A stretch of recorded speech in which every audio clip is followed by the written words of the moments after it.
Hi, my name is Rob and I help manage digital content for the Endangered Archives programme at the British Library. To help us avoid some of the common challenges encountered when working with digital data, the main issues that we need to consider are organisation and documentation. When it comes to the digital preservation of your collections, make sure that the collection is complete and organised in a structured and logical manner. Digitisation projects can generate files of many different types, including images, sound, video, text, and 3D objects.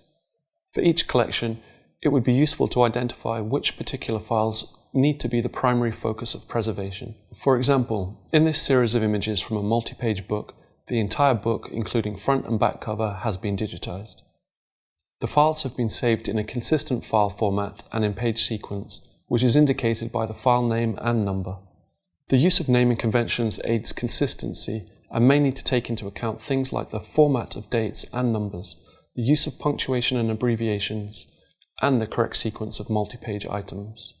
File formats. As part of the process of organisation, the opportunity should also be taken to review the file formats that make up the collection. Some file formats are more prone to obsolescence than others, so it may be useful in some cases to think about the file formats being used. This is most common with closed file formats created by commercial software companies. As newer generations of software are released, they are not always compatible with previous file format versions.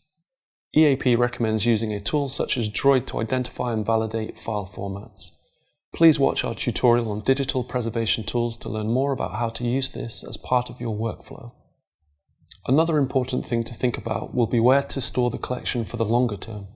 For large organisations like the British Library, this may involve saving content and metadata into a preservation repository that stores this data in different locations so as to always have multiple copies. For smaller organisations, the main storage options may be external hard drives, network drives, or the cloud.